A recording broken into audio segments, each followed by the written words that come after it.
Some 2020 Democrats were urged by their party to run, just not for the White House. 3 presidential hopefuls were considered to be strong candidates for the Senate. That includes former Congressman Beto O'Rourke in Texas, former Colorado Governor John Hickenlooper, and then the latest to launch a campaign, Montana's Governor Steve Bullock. Democrats are trying to retake the chamber, but without these contenders, the math could get tricky. They need to net 3 seats in 2020. The number goes up to 4 if the president wins re-election. If that happens, every Democratic incumbent must win too. Sheryl Gay Stolberg and Katie Edmondson report for the New York Times. As Democrats eye flipping the Senate, top-tier candidates decide to pass. Sheryl Gay Stolberg joins me now from Capitol Hill. Sheryl, thanks so much for being with us. You write that rejecting a Senate run is surprising because, quote, often called the world's most exclusive club, the Senate has always been an attractive job opportunity for former governors and other experienced politicians. So if that is the case, Sheryl, what is driving potential candidates away from this? You know, I think it's a number of things, and I think it's individual for each person. For instance, Steve Bullock, the former governor of Montana, said he simply doesn't think he would like being in the Senate. And in fact, a lot of former governors don't because they feel like as executives, they really can do something. And when they're in the Senate, it's kind of deliberative and a lot of work gets stymied. Stacey Abrams was hopeful for Chuck Schumer. He really wanted her to run in Georgia. You might remember that she lost the Georgia governor's race last year. If I were Stacey Abrams, I frankly would not run for Senate. She's already lost a statewide race. If she lost another one, that's 2 statewide losses back to back. It's possible that she could run for president, and why not? Throw your hat in the ring and elevate your name recognition. Or she could hang around and maybe get asked to be somebody's running mate on the Democratic ticket. So everybody has his or her own reason, but the sum total of it is that Democrats are kind of hurting for candidates. Well, our CBS News political correspondent Ed O'Keefe sat down with Governor Steve Bullock Tuesday when the Democrat announced his presidential bid, and here's the governor explaining his reasoning for not seeking a Senate seat. Let's listen. To the Democrats who say he's a great guy, I just wish he'd run for the U.S. Senate, you say what? I say that, you know, we have a lot of respect for a lot of the Democratic senators, and I know that we're going to have good candidates in Montana to take on Senator Daines. But my experience has always been executive. I think that's where I can best apply my talents, and that's what I'm looking forward to doing. So Bullock says other good candidates will run to unseat the Republican incumbent. Sheryl, what races should we be paying attention to where Democrats are still searching for viable alternatives?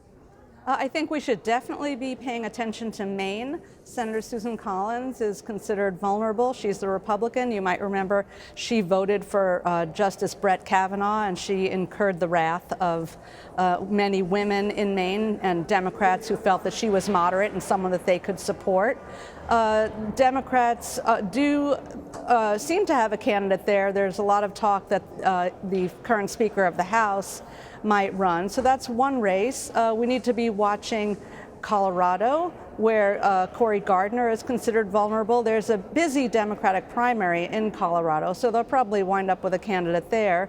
One place that Democrats are struggling is Iowa. Senator Joni Ernst is up for re-election, and 2 prominent Republicans, or Democrats rather, have already passed on the Iowa Senate race. One is former Governor Tom Vilsack and also freshman Congresswoman Cindy Axne. So as somebody in Iowa said to us, you can't beat somebody with nobody. And right now they have nobody in Iowa. So let's go back to Steve Bullock for a moment. The Senate Minority Leader was asked about Bullock's run Tuesday, and let's listen to what Chuck Schumer had to say about whether his party lost a strong Senate contender with Bullock.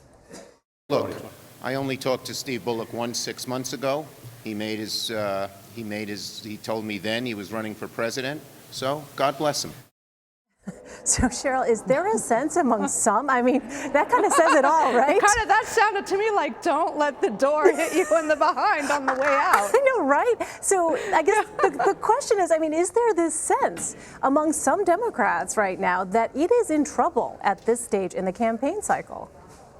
Chuck Schumer has been putting on a good face, and he says that he has good candidates, that they're just waiting to announce. He's told me that their problem is not too few candidates, but too many. I'm not sure that I buy that, but nonetheless, you know, they say there's still time. We're 18 months or so out from Election Day, so I don't think that there's a sense that hope is lost. And don't forget, Democrats are very, very hungry to unseat this president. They're counting on that hunger to bring voters to the polls and maybe create another blue wave of the sort we saw in the House in 2018. So all hope is not lost, but I think they would prefer to have some really top-notch candidates in some of these races, and clearly would have preferred that Steve Bullock run in Montana. So in your piece, you say, quote, while Mr. Schumer is busy recruiting, Republican incumbents are busy raising money. Do we know, Sheryl, how much money is being poured into Senate swing races for both sides of the aisle? Well, we know that these are going to be expensive races. I don't think we have a sense yet because it is so far out, but Susan Collins has raised a lot of money. She's been traveling the country, you know, fundraising, and Republicans very much want to keep her seat, and that gives her an edge over whoever her opponent will be because she's got this head start, and I think she may have close to $4 million cash on hand just in the bank already. Wow. So, you know, that's a pretty good nest egg for starting a Senate campaign. Absolutely. All right, Sheryl Gay Stolberg. Sheryl, great to have you. Thank you. Thank you.